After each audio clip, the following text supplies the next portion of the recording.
तब तक कहीं से घूमते फिरते कुत्ता आ गया और कुत्ता जा करके उस बाल्टी में मुंह लगा करके और दूध को चाटने लगा। कुत्ता ऐसा जानवर होता है कि पीता नहीं, चाटता है। जितने भी मांसाहारी जानवर होते हैं वो चाटते हैं, पीते नहीं हैं। शाकाहारी में और मांसाहारी में यही अंतर है। लेकिन आज मुश्किल यह है कि आदमी भी कुत्ता से बदतर हुआ है। आदमी मांस खाता है, खून पीता है। आदमी जो है वो शाकाहारी प्राणी है, इसलिए कि आदमी पानी को पीता है, चाटता नहीं है। कुत्ता है, शेर है, जितने भी मांसाहारी जीव हैं, बिल्ली है, ये पीते नहीं, चाटते हैं। वो कुत्ता आया और बाल्टी में मुंह लगा दिया और लपर लपर चाटने लगा तो आवाज़ आई। आवाज़ जब उसको महिला को सुनाई पड़ी तब उसको लगा कि कह गए थे वो तो बाल्टी में दूध रखा है और मैं बोल गई, लगता है कुत्ते ने झूठा कर दिया। लगभग 10 लीटर दूध और उसमें से कुत्ता मुश्किल से कोई 50 ग्राम चाटा होगा और दौड़ करके आई, देखी कुत्ता भग गया। अब बड़ी चिंता में पड़ गई कि ये दूध तो कुत्ते का जूठा हो गया, लेकिन ये दूध है, फेंकना नहीं चाहिए। अब फेंकते भी नहीं बन रहा है, खाते भी नहीं बन रहा है, तो करे तो क्या करे। तो खैर अच्छा ही रहा, कोई भाव रहागा उसका कि आज एकादशी है, बहुत लोग व्रत भी होंगे। तो सबसे बढ़िया है कि जो हमारे पड़ोस में पंडित जी हैं, पूछ लें, अगर व्रत हो तो आज ये दूध दान में ही दे दिया जाए। कभी कभी लोग ऐसा भी दान करते हैं, लेकिन इसको दान नहीं कहते। अगर इसको दान कहते होते तो जो घरों से ये पूड़ियाँ, ये चावल, ये खिचड़ी, ये दलिया लाकर सड़क पर डाल देते, ये भी दान होता। इसको दान नहीं कहते। दान उसे कहते हैं कि अगर आप 4 रोटी खाते हो तो 1 रोटी कम खाओ। उस रोटी का जो अनाज है, आटा है, उसको बचा के रखो और महीने में किसी भी आप त्यागी को, भूखे को, सुपात्र को दीजिए, तो 3 रोटी में आपका पेट नहीं बिगड़ेगा और 1 रोटी में आपका मन बन जाएगा। इसको दान कहते हैं। आप कपड़े पहनते हो, बहुत शौकीन हो कपड़े पहनने के, अच्छे अच्छे कपड़े उतार के रख देते हो, कोई पहनता नहीं, फिर पोंछा लगा देते हो उसका। आपने इतनी मेहनत से पैसा कमाया है, पोंछा लगाकर फेंकने के लिए है? उसी घर में पैसे का पोंछा लग जाता है। आप ऐसा करो कि आप 5 साड़ी रखती हो, आप 5 जीन्स पैंट रखते हो, तो 1 आप कम कर दो और उसका जो पैसा है आप गुल्लक में डाल दो।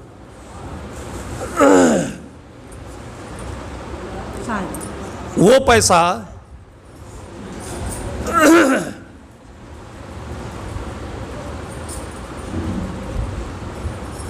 आप अपने अंदर में ये भाव बनाओ कि हमारे आँखों के सामने ऐसे बहुत जगह हैं जहाँ पौधा सूख रहा है लेकिन फूल अच्छे आने वाले, कली देने की तैयारी में है, उसमें डाल दोगे तो हरा भरा हो जाएगा। बच्चे हैं, बच्चियाँ हैं, इनको कुछ खिलाओगे तो इनका चित्त प्रसन्न हो जाएगा, मन खिल जाएगा और आपको 1000 गुना खुशी अधिक मिलेगी। कुछ जीवन में ऐसा काम करना चाहिए क्योंकि आपको ये समाज बहुत कुछ दे रहा है। खैर उसके मन में भावना आई, दान की परंपरा है, ये भी ठीक ही था। वो 10 लीटर दूध लेकर पंडित जी के चौखट पर पहुंच गई, आवाज़ लगाई प्रणाम करके, पंडित जी आज एकादशी व्रत है, आज आप हमारा ये भंडारा कर लीजिए, खीर बना लीजिए और ये दूध रखा हुआ है। अब पंडित जी क्या है, मुफ्तखोर, खाते खाते कभी मेहनत किया नहीं, तो आदत गई बिगड़। जो भी ये मुफ्तखोर होगा उसकी आदत सबसे पहले मन में बिगड़ेगी। पंडित जी मन में सोचे कि 10 लीटर जब दूध दे रही है ये, अब इसको हम पकाएंगे, खीर बनाएंगे, तो इसके लिए कम से कम हमको 2-4 किलो लकड़ी चाहिए। आजकल जैसे भी गैस का ज़माना भी नहीं, लकड़ी में धुआं होगा, फिर इसमें चीनी चाहिए, चावल चाहिए, कौन देगा ये? उसने कहा, पंडित ने, वो भी अपने अंदर से गुणा भाग किया होगा, उसने कहा कि बेटी तुम ले जाओ अपने घर दूध, तुम ही बना देना खीर, मैं वहीं आकर खा लेता हूँ, वहीं खा लेता हूँ। तो उसने कहा जब इतनी मेहनत मैं करी हूँ तो ये भी कर दूँगी। ले गई, लेकिन थी बेचारी अकेली हो, चूल्हे पर चढ़ा दिया, पकते पकते पकते 10 लीटर दूध, ज़्यादा देर लग गए। पंडित जी इधर से हिसाब लगाए कि 10 लीटर दूध हजम करना है। सुबह का जो नाश्ता जलपान था वो छोड़ दिया, किया नहीं। पानी भी नहीं पिया कि पेट में जगह अच्छी बन जानी चाहिए।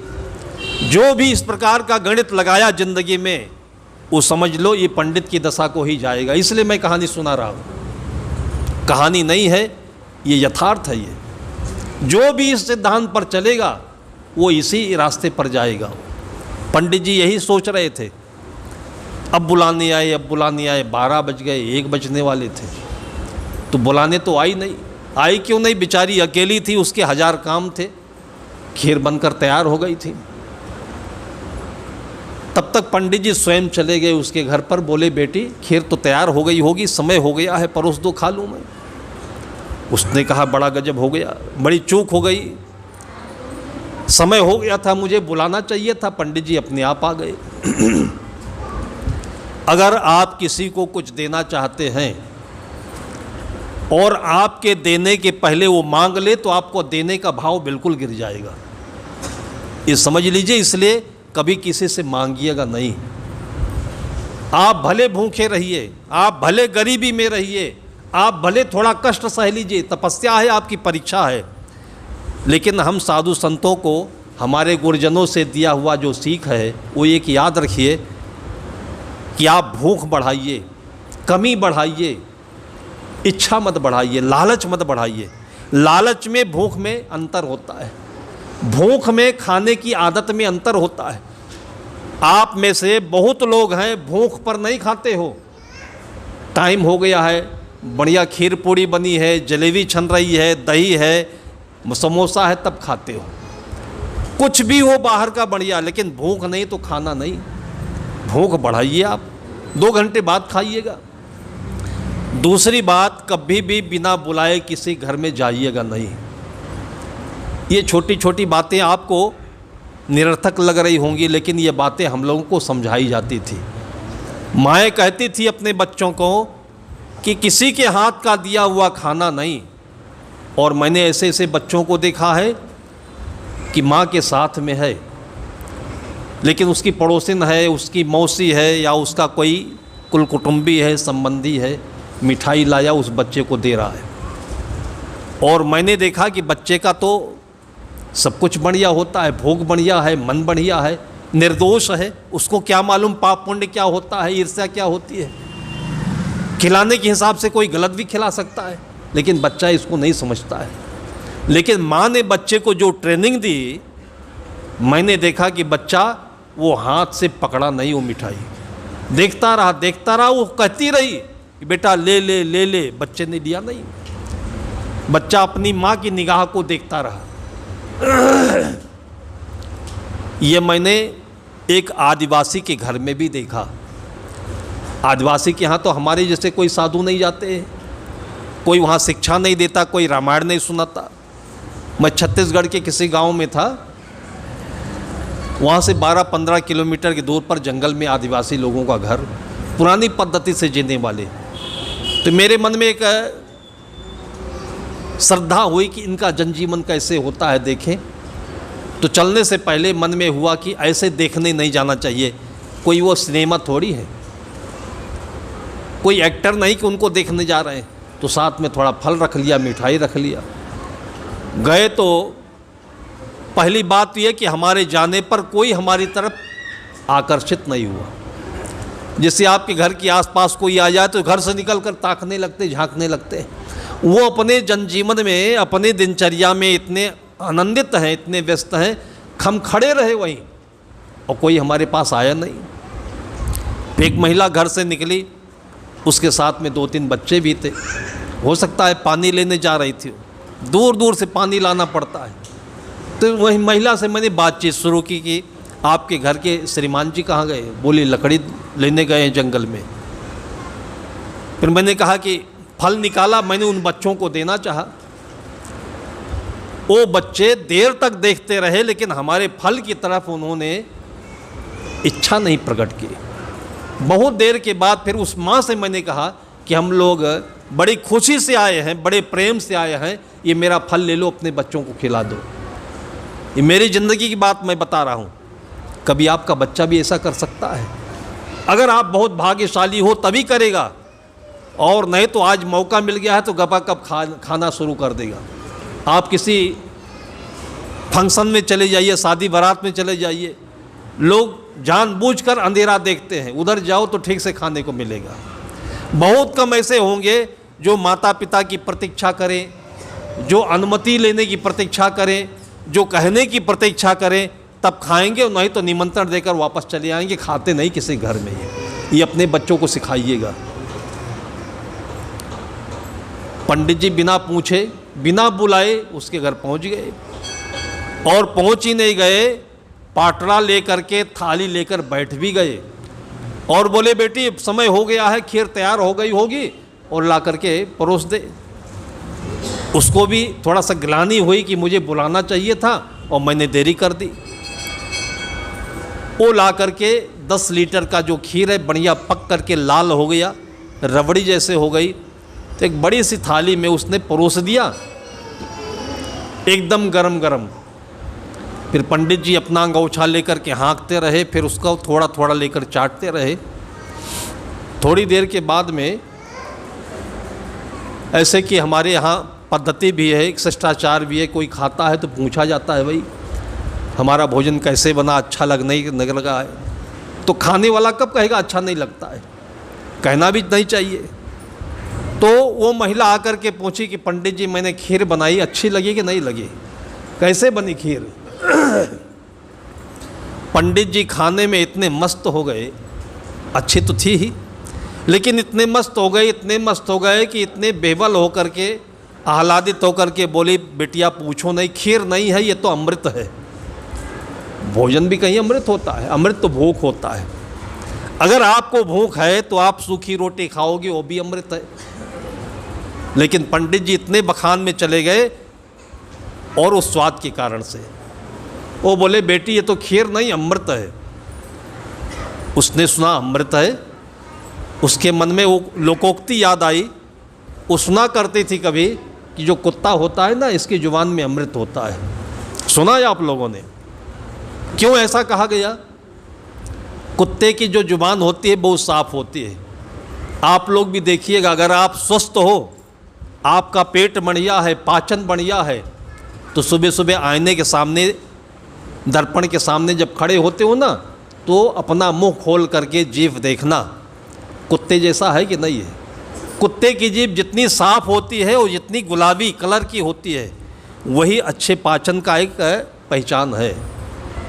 आपकी जीभ तो फटी फटी होगी, काली भी होगी, सफ़ेद होगी, उस पर 1 इंच का मैल चढ़ा होगा, तभी आप डॉक्टर के पास जाते हो तो सबसे पहले वो आपकी जुबान देखता है।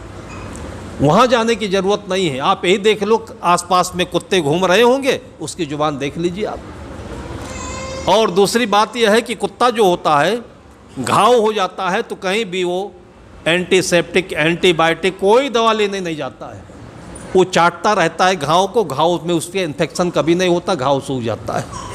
अनेक ऐसे कारण होंगे, हमारे पूर्वजों ने पहचाना। उन्होंने कहा कि कुत्ते की जुबान में अमृत होता है। उसने सुना कि ये पंडित जी को खीर बहुत भा गई, कहते हैं कि ये तो अमृत है। अब उसने अपने मन में विचार किया कि अभी तो 2 घंटा पहले इस दूध को कुत्ते ने चाटा हुआ था। उसके मन में शक हुआ, कहे ऐसा तो नहीं कि कुत्ते की जुबान की जो अमृत है वो इसी दूध में गिर गया हो और उसी का स्वाद पंडित जी अमृत बता रहे हैं। वो भी बड़बोली थी, उसको रोकना चाहिए था अपने मन को, लेकिन किसी किसी का बड़बोला स्वभाव होता है बिना विचार बोलने का। वो बोली पंडित जी ऐसा तो नहीं है कि इस खीर में कुत्ते का अमृत निकल गया हो? पंडित जी ने कहा कि कुत्ते का? तो उसने कहा हाँ महाराज जी, थोड़ी सी भूल हो गई हमसे, और सुबह ये दूध ऐसे ऐसे रखा हुआ था हमारे श्रीमान जी ने, और कुत्ता आया थोड़ा सा चाट दिया था इसको। तब आधी खीर जब खा चुके थे तब उनको भीतर से मतली आने लगी। अब एकदम से उनको कुत्ते की याद आई, कुत्ते के झूठ की याद आई, और एकदम से लगा कि अब उल्टी हो जाएगी। अभी वो मन भी बिगाड़ा, मुंह भी बिगाड़ रहे थे। तब तक उनका जो वो ग्वाला था ना, वो खेत से काम करके आ गया। वो देखा पंडित जी तो भोजन कर रहे हैं लेकिन चेहरा बहुत बिगड़ा हुआ है। कहा महाराज जी क्या बात है, अरे कहा कुछ बात नहीं, लगता उल्टी हो जाएगी। कहा उल्टी हो जाएगी, आप चिंता मत करिए, मेरे पास इसकी दवा है। उसने भी कुछ पूछा था, अच्छा नहीं।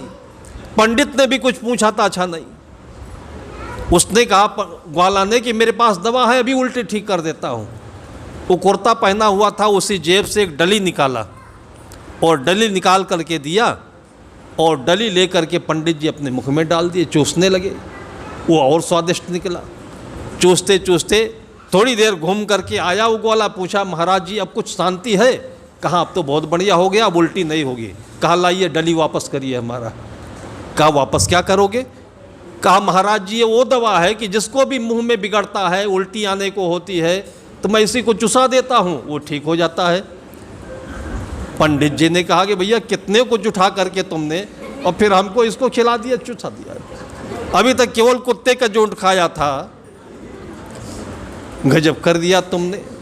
यही करते करते तब तक उनके घर का नौकर आ गया। नौकर खेत में काम करता था, दोपहर में आकर उनके घर में भोजन करता, और नौकर था मुसलमान, काम बढ़िया करता था। उसके खाने का समय हो गया। उसने कहा ग्वालिन से कि जल्दी भोजन परोसो, नहीं तो काम में देरी हो जाएगी। ग्वालिन ने कहा कि अपनी थाली रखो। वो अपनी थाली अलग रखता था। हिंदू मुसलमान में थोड़ा सा भेद मानते हो, मांसाहारी होता है तो अपने बर्तन में नहीं देते, हालांकि बर्तन मांजा जाता है, साफ सुथरा किया जाता है। उसने कहा अपनी थाली लेकर बैठ। वो थाली ढूंढ रहा तो थाली नहीं मिले, बहुत परेशान हो गया। तो धीरे से अचानक उसका देखा उसने तो पंडित जी थाली लेकर बैठे हुए हैं। कहा पंडित जी आप तो वैसे बहुत कथा सुनाते थे, बहुत दूर से निकलते थे कि मुसलमान की हवा ना लग जाए, इसका छूत निकल जाएगा, इसका निकल जाएगा। आज आपको क्या हो गया कि मेरी थाली लेकर बैठे हो? अब पंडित जी ने कहा कि हमारे सारे कर्म खराब हैं, कुत्ते का जोट खाना पड़ा, कितनों का जोट डली चूसना पड़ा, मुसलमान का जो बाकी था वो भी खाना पड़ा। अब वो सिर कपार पीटने लगे कि जो भी पंडित बिना विचारे काम करेगा, जो भी व्यक्ति बिना विचारे काम करेगा, वो पंडित नहीं रहेगा, उसकी पंडित जैसे फजीयत होगी जिंदगी में। ये दृष्टांत बहुत सारी चीज़ों को अपने में समेटे हुए है। आपके ज़िंदगी के आगे बढ़ने का फार्मूला है, आपकी प्रतिष्ठा का फार्मूला है, और आपके जीवन को सुखी, समृद्ध और परमार्थ की ओर ले चल के मुक्त के रास्ते पर पहुंचाने वाला फार्मूला है। बहुत आसान है, जीवन इतना आसान है। हम लोग आज लगभग 40-45 वर्ष हो गए, आप लोगों के घरों में हम सबके बीच में खाते हैं, सबके बीच में जीते, हमारा कुछ भी छिपा हुआ नहीं है। और हमें ये गर्व है, हमें खुशी है कि हमारे जो साथी मिले हुए हैं, ये 24 घंटे के आपके सेवक हैं, नौकर हैं। एक नया पैसा ये आपका दिया हुआ ये कहीं मिसयूज नहीं करते हैं। ये अपनी शौक से दुकान पर कुछ खरीद कर पहनेंगे नहीं, खाएंगे नहीं। आपके एक एक, हमारे संत श्री अमर साहब जी बैठे हुए हैं। अभी कल परसों मैं कह रहा था कि आपका लैट्रिन बाथरूम सही नहीं है, आपका प्लाट पड़ा हुआ है, बाउंड्री नहीं है, एक पैसा नहीं बचाते, उसमें 10 लाख की ज़रूरत है। इनके पैतृक ज़मीन जो मिली हुई है लगभग 10-12 बीघा, जो पैसा आता है ये लोगों को आंख टेस्ट कराकर चश्मा बांट देते हैं। ऐसे लोगों के बीच में आप बैठे हो, ऐसे को दर्शन करके आपको अपने को भाग्यशाली समझना चाहिए। जितने संत हैं आपको लगता होगा कि संतों की बड़ी पूजा हो रही है, एक नया भी इन लोगों ने अपने पास नहीं रखा है। यहाँ से जाते हैं, अभी देखिएगा इनको स्टेशन पर ये कुली भी नहीं करते हैं, ये सामान अपने सिर पर रखकर स्वयं कुली बनते हैं और रास्ते में फजीयत भी सहते हैं। कभी कभी हम लोगों ने देखा है कि ट्रेन पर जब जाते हैं ना हम लोग, रिजर्वेशन आपने करा दिया एसी का, क्योंकि आजकल स्लीपर में बड़ी भीड़ होती है, जनरल में तो घुस ही नहीं सकते। जब एसी में अपना सामान लेकर चढ़ने लगे तो उसका यात्री कहता है, टीटी भी कहता है महाराज जी उधर पीछे चले जाइए। मैंने कहा पीछे क्यों चले जाए? कहा टिकट विकट तो लिए नहीं होंगे आप। मैंने कहा कैसे जान गए आप कैसे पहचान गए? बस यही कपड़े के कारण पहचान गए। इस कपड़े में वो फजीहत भी रखी हुई है जिसको लोग बहुत बाद में पहचानते हैं। वो कहता है पीछे चले जाइए जनरल में। जब मैंने टिकट दिखाया तो सिर नीचे करता है, महाराज जी आपको एसी का टिकट कौन देता होगा? साधु को सारी दुनिया अपना सब कुछ देने को तैयार है, फिर भी लोग दुनिया को साधु को समझने को तैयार नहीं है। ऐसी बहुत सारी विषमताएं हैं जिसके बीच में साधु जीवन जीता है, लेकिन मन से आनंदित रहता है। चाह गई चिंता मिटी, मनुआ बेपरवाह, जाको कछु न चाहिए, सब साहन पतसाह। इसलिए साधु को महाराज भी कहा जाता है, सब साहन पतसाह भी कहा जाता है। और वो ज्ञान बहुत ऊंचा नहीं होता है, वो साधना बहुत कठिन नहीं होती है, बड़ी सरल साधना है। और वो यही है कि आप अपने में आनंदित रहिए, आपके पास सब कुछ भरा हुआ है, अच्छा सब कुछ लगे, लेकिन उन चीज़ों की इच्छा नहीं होनी चाहिए। फिर आपका बेटा, आपका रिश्तेदार, आपका पड़ोसी जो चाहेगा आपको अपने घर से ज़्यादा चाहेगा, अपने से ज़्यादा सम्मान देगा, इज्जत देगा। और इससे बड़ी चीज़ दुनिया में कुछ भी नहीं। पैसा इज्जतदार नहीं करता आदमी को। इसलिए केवल पैसे पर निगाह नहीं रखें, ये आपके पास लक्ष्मी बन करके आए। समृद्धि पर निगाह नहीं रखें, ये आपके जीवन में धर्म बन करके आए, आपके घर आंगन को सजाए। ऐसे बहुत सारी उपलब्धियां आपको मिलने वाली है, मिलती रहेंगी। इसलिए देखिए, मैं देखता हूँ ये प्रशांत दास हैं, जब से आश्रम की स्थापना हुई है इसको दान में दिया सुशीला देवी ने। उसके बाद एक एक नया पैसा बटोर करके, और देखिए कि इसको आपको बैठने लायक बना दिया, इसको बैठने लायक बना दिया। फिर भी ये भरता नहीं है। लेकिन गांव में नाच नौटंकी होती है ना, मैं देखता हूँ, नाच नौटंकी जिस दिन हो जाएगी, जगह बागी नहीं बचेगी, जगह नहीं मिलेगी, तो पीछे बहुत जहाँ लोग टट्टी करते हैं ना, वहाँ भी बैठ करके नौटंकी देख लेते हैं लोग। किसकी कमी है? क्या मिलेगा उसको? ये केवल मुकद्दर की कमी है। ये मुकद्दर क्या चीज़ है? ये कोई बड़ी चीज़ नहीं है, केवल श्रद्धा है, चाहना है। जो चाहना दौलत की तरफ आप फेंकते जा रहे हो, अपनी फजीयत करा रहे हो, जो इच्छा आसक्ति आप संसार की तरफ कर रहे हो, वो बहुत बड़ी पवित्र चीज़ है। उसको आप कल्याण की तरफ करो, अपने जीवन की मुक्ति की तरफ करो, संतों की तरफ करो। और देखिए कि उसी दिन से आपकी बरकत, आपकी प्रतिष्ठा, आपके चार चांद खिलने लगते हैं कि नहीं। मैं गारंटी पूर्वक कहता हूँ, मोदी की गारंटी में हो सकता है धोखा हो जाए, लेकिन साधु जो बोलता है उसमें धोखा नहीं होता है। हम लोगों ने अपने सद्गुरु से वरदान पाया हुआ है। आपको मैं याद दिला दूँ, बताया होऊंगा कई बार कि पहली बार जब संत अमर साहब जी हम लोगों को बुलाए, सन 1999 के आसपास की बात है। 1998 में गुरुदेव जी के शरीर का विदेह मुक्त हुए, और तब तक हम लोग कभी बाहर गए नहीं। दिल्ली तो क्या, बाराबंकी शहर भी नहीं देखे। गुरुदेव जी के पास उनकी छाया बनकर के चलने वाले, उसी में सुख, उसी में आनंद, उसी में सरोवर। 99 में अमर साहब ने कहा कि एक कुटिया हमने बनाई है दिल्ली में, अब तो आपको फुर्सत मिल गई है तो एक बार देख लीजिए। फिर ये आजकल का महीना था, हम लोग आए, तब ये हाल वाल नहीं बना हुआ था, ऐसे टेन का कोई सेट रखा रहा होगा। फिर उनको बड़ा शौक़ था कि हमारे बड़े गुरु भाई हैं और दिल्ली घुमा दें, तो खाया पिया। वो ज़माना बोतल वाला था नहीं, हम लोग लोटा रखते थे, लोटा लिए नहीं, खा पी करके चल दिए। त्रिमूर्ति भवन है, राष्ट्रपति भवन है, जहाँ जहाँ उनको अच्छा लगा घुमाया। फिर प्यास लगी, अब सड़क के किनारे एक झुरमुट के एक पेड़ के नीचे खड़े होकर पसीना पोंछ रहे हैं कि पैसा भी नहीं है कि जूस लेकर पी लिया जाए। होटल में पानी पीते नहीं, सड़क पर कहीं नल पाइप मिला नहीं, सभी प्यासे थे। 3-4 हम लोग खड़े होकर आपस में सोच ही रहे थे, और तब तक एक ट्रे में 8-10 कुज्जे में मिट्टी के बर्तन में जूस लेकर के एक आदमी आया और बोला, महाराज जी हो, आप जूस पी लीजिए। मैंने कहा, साधु हैं हम लोग, चिढ़ाते क्यों भाई, इसका पैसा कौन देगा? उसने कहा कि महात्मा जी चिंता मत करिए, एक महिला यहाँ पर फॉर्चूनर से आई और उसने कहा कि महात्मा लोग खड़े हैं, इनको जूस पिला दो। मैं याद करता रह गया, मुझे अभी अभी 1 साल पहले मेरे गुरुदेव जी बोले थे, जाते जाते शरीर छोड़ते छोड़ते वो बोले, वो सोचे होंगे कि हम लोगों के बाद ऐसा ना हो कि अनाथ महसूस करे। हम लोगों का कोई भगत नहीं, कोई जगत नहीं, कोई नेट नहीं, कहीं गया आया नहीं।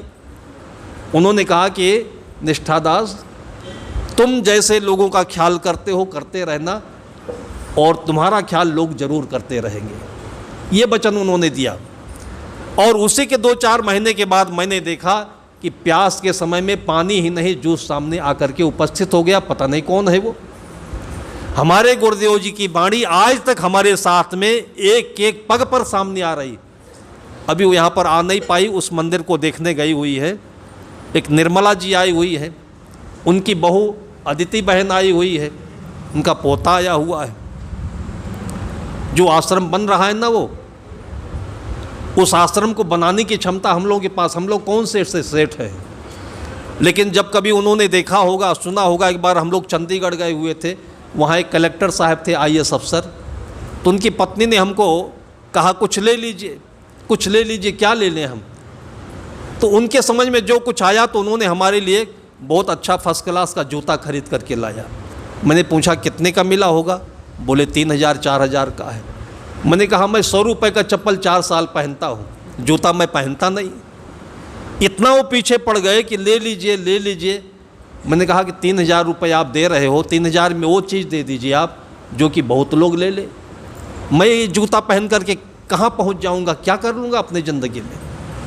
उनके मन में आया। फिर धीरे धीरे बाद में उन्होंने हमको एक बहुत अच्छी साल दे दी। मैंने कहा ठीक है, इसको ओढ़ लूँगा। फिर बाद में उन्होंने कहा कि मैं यहाँ पर कमरा बनवा दूँगा। फिर उसी समय उन्होंने 2.5 लाख रुपए दिए। फिर उसके बाद में फिर निर्मला जी ने पैसे दिए। तो हमारे साथी ने कहा, आलोक ने, कि जो हाल है एक कमरा बना दोगे तो पूरा हाल ख़राब हो जाएगा। छत छोटा छोटा लगाओगे और बाद में फिर वो चूने लगेगा, पानी टपकेगा, तो थोड़ा सा पैसा और हो जाएगा, तब हम लोग इसका पूरा का पूरा बनवा देंगे एक बार में। फिर हम काम रोक दिए। फिर बाद में जो ये बहू आई हुई है, इसने कहा नहीं साहब आप इसको बनवाइए, पूरा पैसा हम दे देंगे। ये उस जगह पर काम करती है, इनके जो ऑफिसर हैं, और इसको अपने पास में अपने लगभग अपने बराबर की पोस्ट दे करके रखे हैं, कि जो जिनकी चर्चा मैंने कल आप लोगों से की थी कि कलेक्टर के बेटे होकर के उन्होंने कहा कि मैं अपना काम करूंगा, नौकरी नहीं करूंगा। आज 12,000 करोड़ की संपत्ति बना करके और कितने हजार लोगों को उन्होंने रोजी रोटी भी दी हुई है। और मैंने कितने लड़कों और लड़कियों को देखा हुआ है कि बेटे और बहन जैसे वो काम करते हैं, अपनी बेटी जैसे काम करते हैं। 9 मंजिल का गुड़गांव में उनका ऑफिस बना हुआ है, कितने 100 करोड़ उसमें लगे हुए होंगे। और वो हर साल नहीं, हर महीने 50-60 बच्चों के लिए फीस भी भेजते हैं। ये कौन है? ये साधु संतों का जो परंपरा में हम लोगों को उनके आशीर्वाद के रूप में, उनके ज्ञान के रूप में जो मिलते आया हुआ है, ये उसकी समृद्धि है। और ये चीज़ केवल हमारे साथ में नहीं है, इसी चीज़ को आप लोगों के घर आंगन में बिखेरने के लिए हम लोग ये दिल्ली स्टेशन से यहाँ तक ये बिगड़ते चले आते हैं। अभी वो लोग आए हैं, कैब लेकर के आए, और कैब वाला इतना परेशान हो गया कि उसको परेशान देख करके फिर इन लोगों ने अमृता पब्लिक स्कूल पर कैब वालों को छोड़ दिया कि भैया तुम मुक्त हो जाओ, हम पैदल चले जाएंगे। ऐसी जगह पर भी लोग प्रेम के कारण से आते हैं। यहीं पर 5-7 साल पहले जो छत्तीसगढ़ के मुख्यमंत्री बने भूपेश बघेल, तब मुख्यमंत्री नहीं थे, यहीं दिल्ली में आए हुए थे। उनको फ़ोन से जानकारी मिली कि संत लोग यहाँ पर हैं, और पता बता दिया। हम लोगों के पास कोई आदमी नहीं कि हम चले जाएं तिगड़ी पर उनको रिसीव कर ले। मतलब वो इतने बड़े प्रतिष्ठित परिवार के धनी हैं, नेता हैं, लेकिन श्रद्धा उनकी डोर में ऐसी बंधी कि ये तिगड़ी से उतरे होंगे और वहाँ से जो 3 पहियों वाली गाड़ी होती है लेकर के इसी संगम विहार के 2 घंटे चक्कर लगाए हो, लेकिन अंत में यहाँ पहुँचे ही गए।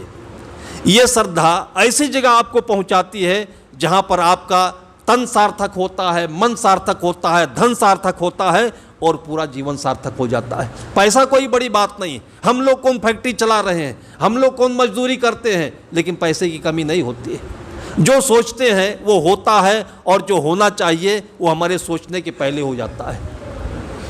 और ये भाव, ये भक्ति आप लोगों के घर आंगन में ऐसे ही बढ़ती जाए, आपके बच्चों को यही भाव मिले, जिससे कि आपका नाम, जिसको अपने पूर्वजों में हम भगवान राम कहते हैं, भगवान श्री कृष्ण कहते हैं, आप अपने बाबा दादा का नाम लेते होंगे, जिन्होंने आपको इस परंपरा में लाया, अच्छे रास्तों पर चलाने के लिए आपको ये परंपरा दी है।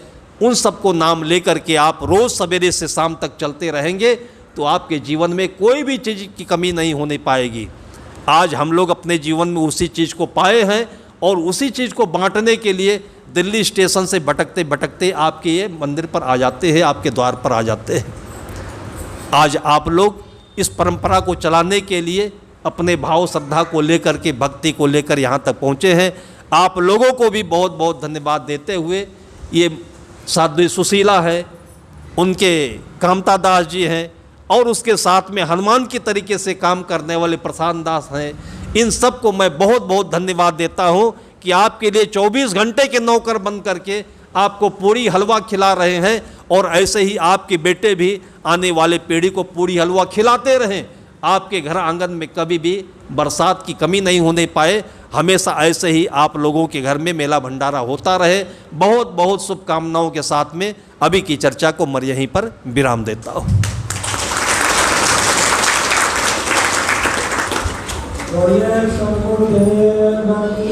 जय।